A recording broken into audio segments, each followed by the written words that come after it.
Lucifer, the light-bearer turned fallen angel. Opening. Throughout the centuries, certain names have echoed through time, names that carry with them fear, fascination, and endless debate. One of those names is Lucifer.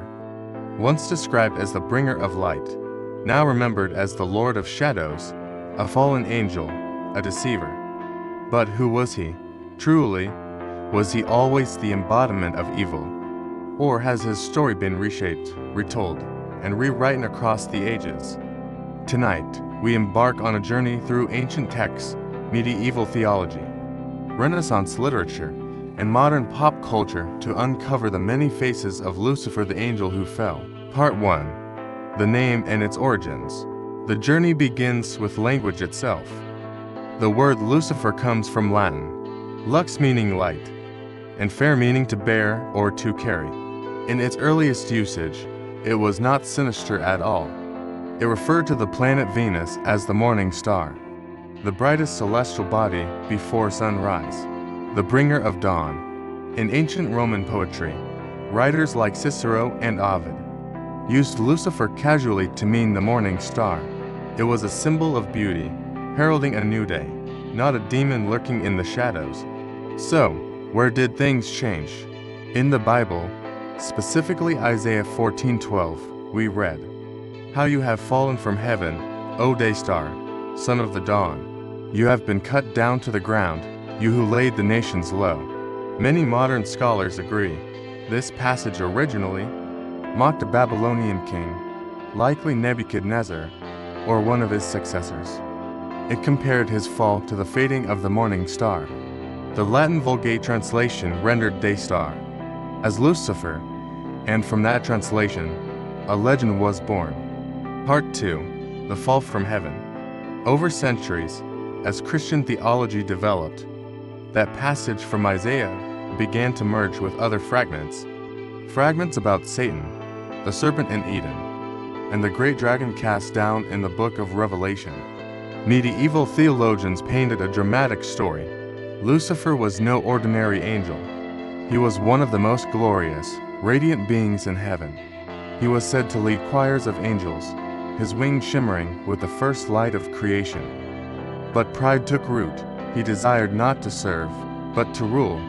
According to this tradition, a third of heaven's host joined his rebellion.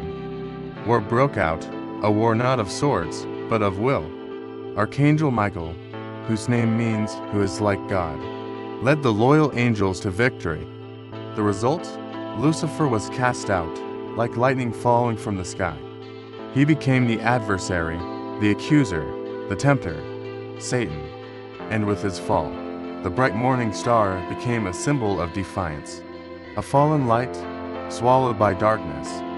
But is this history, or myth layered upon myth? The Bible itself never gives a detailed origin story of Satan. Much of what we think we know about Lucifer comes from tradition, commentary, and centuries of creative imagination. Part 3. The transformation of an image.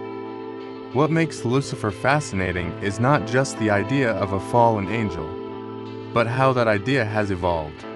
During the Renaissance, a period of humanism, art, and intellectual awakening, Lucifer began to be seen differently, not merely as an enemy, but as a tragic figure. John Milton's Paradise Lost 1667 is perhaps the most influential work in shaping this image. In it, Lucifer, often called Satan, speaks with eloquence, courage, even charisma. His famous declaration, "Better to reign in hell than serve in heaven," became a rallying cry for the defiant spirit. Here, Lucifer is no longer a one-dimensional villain. He is proud? Yes. Rebellious? Yes. But also intelligent, poetic, even sympathetic at times. Milton never intended to glorify him. But readers, from the Romantic poets to modern thinkers, often did. This reimagining paved the way for Lucifer to become an archetype, the rebel who falls because he refuses to bow. Part 4.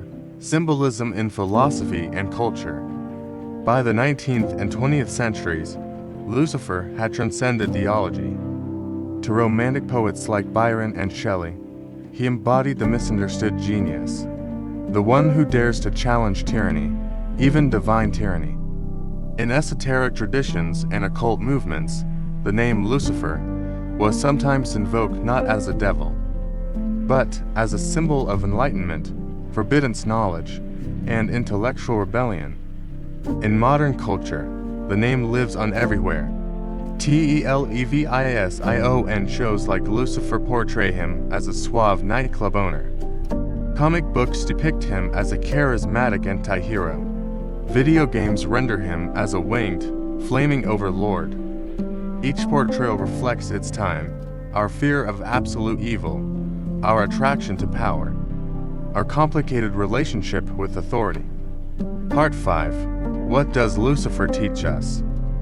So, what do we really learn from this fallen angel? One interpretation is cautionary: pride, unchecked ambition, and hunger for greatness lead to ruin. Another is existential. Lucifer represents the cost of freedom, rebellion at the price of exile. And yet another, more modern reading, sees him as a mirror. He reflects our own struggle. The tension between obedience and autonomy, between being part of the order or creating our own. Perhaps that is why his story endures, not because we fear him, but because we understand him. Closing. Lucifer, light bearer, morning star, fallen one, angel and adversary. His name is a paradox, once carrying light, now cloaked in shadow, but perhaps both always lived side by side. When we speak of Lucifer, we are really speaking of something deeper, the duality in all of us, the desire to rise, and the risk of falling. Thank you for joining us on this journey through myth, scripture, and imagination. Stay with us, and we'll continue to explore hidden stories that shape the way we see the world.